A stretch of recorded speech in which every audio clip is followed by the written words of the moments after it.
আসসালামু আলাইকুম। আজকের ভিডিওটা খুবই গুরুত্বপূর্ণ, বিশেষ করে যারা শিক্ষক নিবন্ধন করেছেন, এমপিওভুক্ত প্রতিষ্ঠানে চাকরি করতে চান, আর যারা ভাবছেন আমি কি যোগ্য। আজ আলোচনা করব এনটিআরসিএ অষ্টম নিয়োগ পরীক্ষা 2026-এর প্রতিষ্ঠান প্রধান ও সহকারী প্রধান পদ।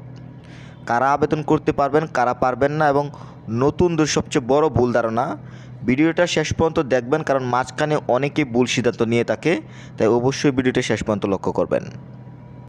গণপ্রজাতন্ত্রী বাংলাদেশ সরকার বেসরকারি শিক্ষক নিবন্ধন ও প্রত্যয়ন কর্তৃপক্ষ এনটিআরসিএ এটি অষ্টম এনটিআরসি নিয়োগ পরীক্ষা 2026 শুধুমাত্র এমপিওভুক্ত শিক্ষা প্রতিষ্ঠানের জন্য নিয়োগ হবে। স্বয়ংক্রিয় পদ্ধতিতে কোনো তদবির গ্রহণযোগ্য হবে না। নিয়োগ হবে মেধাক্রম ও পছন্দক্রম অনুযায়ী।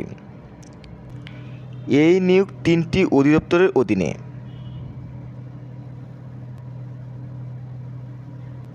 এক, মাধ্যমিক ও উচ্চশিক্ষা অধিদপ্তর।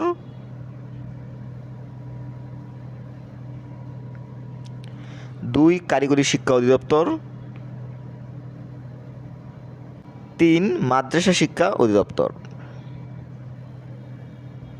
এই 3টি অধিদপ্তরের আওতায় প্রতিষ্ঠান প্রধান ও সহকারী প্রধান নিয়োগ হবে। এখন আসি সবচেয়ে গুরুত্বপূর্ণ সংখ্যায়। সর্বমোট শূন্যপদ প্রায় 13,559টি। সংখ্যা কম বেশি হতে পারে। এর মধ্যে মাধ্যমিক ও উচ্চশিক্ষা অধিদপ্তর, কারিগরি শিক্ষা অধিদপ্তর, মাদ্রাসা শিক্ষা অধিদপ্তর, অধ্যক্ষ, উপাধ্যক্ষ, প্রধান শিক্ষক, সহকারী প্রধান শিক্ষক, সুপার, সহকারী সুপার সব মিলিয়ে হাজার হাজার পদে লোক নেওয়া হচ্ছে। এই আবেদনটি অনলাইনের মাধ্যমে করতে হবে। NGI.com যে লিঙ্ক রয়েছে, এই লিঙ্কটির মাধ্যমে কিন্তু অ্যাপ্লাই করতে হবে। আপনি যদি আমাদের মাধ্যমে অ্যাপ্লাইটি নিতে চান, অবশ্যই স্ক্রিনে দেওয়া নম্বর যোগাযোগ করবেন। এছাড়াও আপনি যদি সরকারি চাকরির চূড়ান্ত শাসন নিতে চান, শুধু আবেদন করলেই হবে না, আপনার একটি চূড়ান্ত প্রস্তুতির প্রয়োজন রয়েছে, তাহলে অবশ্যই স্ক্রিনে দেওয়া নম্বর যোগাযোগ করবেন। এবং সেই সাথে আপনি যদি প্রফেশনাল একটি সিভি নিতে চান, আপনার চাকরি পাওয়ার সম্ভাবনা অনেক গুণ বাড়িয়ে দেবে একটি প্রফেশনাল সিভির মাধ্যমে। তাই আপনি যদি একটি প্রফেশনাল সিভি নিতে চান, স্ক্রিনে দেওয়া নম্বরে যোগাযোগ করবেন। এখন আসি সবচেয়ে গুরুত্বপূর্ণ অংশে, কারা আবেদন করতে পারবে। এখন আসি সেই প্রশ্নে যেটা 90% মানুষ ভুল বুঝে। যেমন এইচএসসি পাস কি আবেদন করতে পারবে? না, সরাসরি পারবে না। সেই সাথে ডিগ্রি এবং অনার্সরা কি আবেদন করতে পারবে? না, তারাও পারবে না। কারণ এটা এন্ট্রি লেভেলের শিক্ষক পদ না, এটি হলো প্রতিষ্ঠান প্রধান, সহকারী প্রধান, অর্থাৎ লিডারশিপ পোস্ট। এখানে যারা নতুন আছেন, এন্ট্রি লেভেলে যারা আছেন, তারা কিন্তু অ্যাপ্লাই করতে পারছেন না। তাহলে কারা আবেদন করতে পারবেন? মোস্ট ইম্পর্ট্যান্ট, যারা অবশ্যই এনটিআরসি কর্তৃক নিবন্ধিত শিক্ষক, এমপিও নীতিমালা অনুযায়ী নির্দিষ্ট শিক্ষাগত যোগ্যতা প্লাস অভিজ্ঞতা রয়েছে। বিষয়টি ভালোভাবে লক্ষ্য করুন, তাহলে নতুনরা কিন্তু এখানে অ্যাপ্লাই করতে পারছেন না। অভিজ্ঞতা কেন দরকার? এটি প্রতিষ্ঠান প্রধান মানে কলেজের অধ্যক্ষ, স্কুল প্রধান শিক্ষক, এগুলোতে ম্যানেজমেন্ট প্রশাসন দায়িত্ব থাকে। তাই fresh HSC, fresh degree, fresh honours, fresh masters এই সার্কুলার জন্য যোগ্য নয়। শিক্ষাগত যোগ্যতা নির্ধারিত হবে 3 অধিদপ্তরে।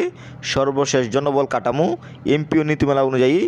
আলাদা করে সার্কুলার ডিগ্রি লেখা নেই, কারণ এটা পোস্ট ভিত্তিক, প্রতিষ্ঠান ভিত্তিক, অধিদপ্তর ভিত্তিক। তাই সবাইকে নিজ নিজ এমপিও নীতিমালা মিলিয়ে দেখতে হবে।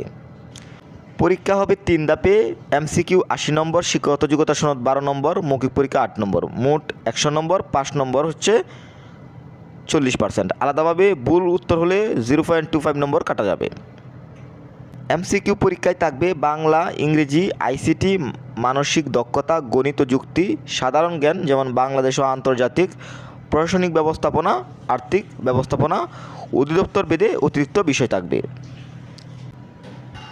আবেদনের তারিখ ও পদ্ধতি: আবেদন শুরু 3 ফেব্রুয়ারি 2024 থেকে শেষ সময় হচ্ছে 19 ফেব্রুয়ারি 2024 এবং ফি জমা 20 ফেব্রুয়ারি রাত 12টার মধ্যে দিতে হবে। আবেদন করতে হবে NGI.com লিঙ্কের মাধ্যমে। এবং বিস্তারিত যদি জানতে চান, সার্কুলারটি যদি পেতে চান, তাহলে NTRC.com অফিসিয়াল ওয়েবসাইটে পেয়ে যাবেন।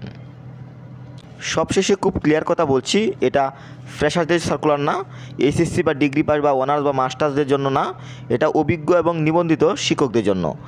ভুল করে আবেদন করবেন না, এমপিও নীতিমালা না দেখে সিদ্ধান্ত নিতে যাবেন না। ভিডিওটি উপকারে যদি আসে, লাইক দিন, সাবস্ক্রাইব করুন এবং শেয়ার করুন, যাতে অন্যরা ভুল না করে।